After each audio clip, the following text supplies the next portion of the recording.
All right, everybody. Hello. So, first thing I want to say, Snagit, you're dead to me. And I have nothing but hate in my heart for you. So I've done this video twice already, and that's why I've got kind of all these things set up. Yeah, I'm gonna do this one more time, just on my phone. So fingers crossed, this thing actually works. Okay. So I'm doing this because it was requested for me to do chapter 24, problem 34. And so, yeah, doing it this way. Plus, hopefully it'll be good to do a right hand rule. Hopefully you can see this is my right hand. Hopefully. Sometimes the image flips. But anyway, all right. So we got what is the net force, magnitude, and direction on each wire in this figure. So we got this figure here. Wire 1 on top with 10 amps. 2 meters below that, wire 2, 10 amps going to the left, where wire 1, 10 amps is going to the right. And then wire 3, 2 centimeters below that, and it's going 10 amps to the right there. The length of both wires is 50 centimeters. So, and they want us to find the net force. Well, to find the net force, it's just Bill. Actually, it's Bill times sine of theta, right? However, spoiler alert here, the angle is between the magnetic field and the current. And what we're going to see is that the magnetic field is either going to point into the page or out of the page, and the current, or out of the screen, whatever you want to say, and the current is going either right or left. So basically, if you got out of the page and right or left, that's going to be 90 degrees. So sine of 90 is 1, so this just goes away. So really, it's just this. So again, this is an external magnetic field that's I should say it's a magnetic force, and so that's an external magnetic field. So yeah, and then I is the current of the wire. So this is the current of the wire. This is the length of the wire that's experiencing the force, but this is the external magnetic field that's acting at wherever the wire is positioned at. Yes. So I'm going to start with, I'm only going to do 2 wires because the second wire is going to be the easier one. And so here we go. Okay. So I'm trying to find the force, and first thing I want to do, if I'm trying to find the force that's acting on this wire due to wires 1 and 3, I have to figure out what the magnetic field is due to wires 1 and 3. So let's start with wire 1. I can get the, oh, do I got anything? Running out of, oh, I'll just use you. So let's say here's a wire here. Right, and so let's see, the current is going this way, so I point my thumb in the direction of the current and my fingers curl in the direction of the field. So now I know that the field is zipping around like this. So it's zipping around the wire like this, and such that when it reaches wire 2, the magnetic field is going to point into the page. So that's going to be into the page. And that's the magnetic field from wire 1 acting on wire 2. I can do the same thing now for wire 3 on wire 2. What's the magnetic field? So again, my thumb points in the direction of the current. My fingers curl in the direction of the magnetic field. And so I can see the field here is zipping around like this. Such that when it reaches the wire 2, the magnetic field is pointing out of the screen. So I'll draw a dot right there. There's the magnetic field due to wire 3. And then the magnetic field for a wire is equal to mu naught, that's a constant, I'll talk about it in a bit, the permeability of free space, multiplied by the current of the wire, and that's the wire that's creating the magnetic field. So it's these currents, but fun enough, it's the same current, divided by 2 pi times r. R is the distance from the wire to where you're trying to find the magnetic field. So let's see. So I've got the wire here. Here's where I'm trying to find the magnetic field.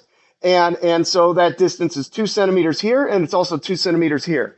So for the magnetic field from wire 1 and the magnetic field from wire 3, both wires are the same current and the same distance, so they're going to produce the same magnitude of magnetic field. The only difference is that one is pointing into the screen, the other one's pointing out of the screen. So to get the net magnetic field, I add them up as vectors, but because they have the same magnitude, they're going to add up to 0. All right, so now I'm going to do just the force on, and so the net magnetic field being 0, I would plug that then into the force. 0 times anything, it doesn't even matter what these are, that's going to be 0. So the force on wire 2 is nothing. So I'm going to do then just wire 1, and I'm going to say, hey, you try to figure out wire 3, because it's a similar process, basically, as you're going to see here. So here we're going to get a non-zero answer. So, all right. Now, to make this a little easier on you, or maybe a little better to visualize, I'm going to act like, so the wires here, I'm going to act like I'm looking at the wires like this. So I'm going to, I've redrawn that. So here's what I'm doing. I'm looking at the wires this way. So let's see what that looks like. Oh, sorry, yeah. Magnetic force, by the way, was 0 on wire 2. So that was supposed to be there. So, okay, here's that me looking at. So I've got the wire 1, 10 amps is coming out at me. Wire 2, 10 amps is going into the page, into the screen. And then wire 3, 10 amps is coming out at me again. So I'm trying to find the magnetic field on again, I'm trying to find the force, but first I need to find the external magnetic field on wire 1 at the top here. So I'm going to find the magnetic field due to wire 2, and then I'm going to find the magnetic field due to wire 3. So again, I've got a wire that's doing this. In this case, the current, so I'll start with current 2 and find the magnetic field on wire 1. So I point my thumb in the direction of the current that's into the screen, and then my fingers naturally curl in the direction of the magnetic field. So the magnetic field is doing kind of this thing. And so when it's looping around this way, you could say that it's looping around clockwise. So the magnetic field is kind of doing this, right? And so at the point where wire 1 is, the magnetic field due to wire 2 is pointing to the right. Okay, and then I can do the same thing for the current from 3 on 1. So again, this time though, the current is coming out at me. Again, I'm going to use the right-hand rule. My thumb points in the direction of the current. My fingers curl in the direction of the field. And so the field is looping around this way, which is now going counterclockwise. I'll draw kind of what that looks like. So the field is kind of doing this. So it's kind of going counterclockwise now, such that when it reaches wire 1, the magnetic field is pointing to the left. There we go. Yeah, and if you notice, I drew the magnetic field due to wire 2 bigger than the magnetic field due to wire 3 because it's the same currents going through them, but the magnetic field from wire 3 is twice the distance of the magnetic field from wire 2. So wire 2 is going to have a bigger magnetic field because it's closer to wire 1. So that's why we're going to get an actual force here. So again, just like I did, just like I did here with the first wire, with the second wire, I'm going to add up the magnetic fields as vectors. So I'm going to get the net magnetic field. So it's going to be the magnetic field 2 plus magnetic field 3, but I'm adding them up as vectors. So essentially I'll be subtracting them because magnetic field 2 points to the right, positive direction, magnetic field from 3 points to the left, negative direction. So there you go. I'm just going to subtract those two, but then I'm going to plug in the equation for the magnetic field of a wire into each of those. Okay, what does that look like? That looks like this. So again, you got those constants, mu naught and 2 pi.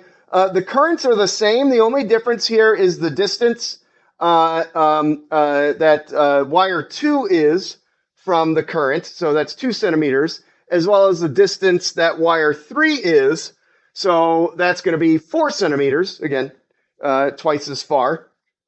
So what I'm going to do to make my calculation easier is I'm going to pull out all the constants. So as well as the current, because the current is the same as well. And that's going to leave me with a much easier calculation here, because I only need to plug in these numbers once, and then I can subtract the inverse of the distances from both of them. Okay, so then I am going to plug in and then I'm going to plug that in for my force. So here's the magnetic field, and this is the magnetic field that I'm going to plug in to there. So that's going to be plugged in for my magnetic field there. So if I do that, I get this. There's my magnetic field. And if you look at this equation on the left, there's also a current.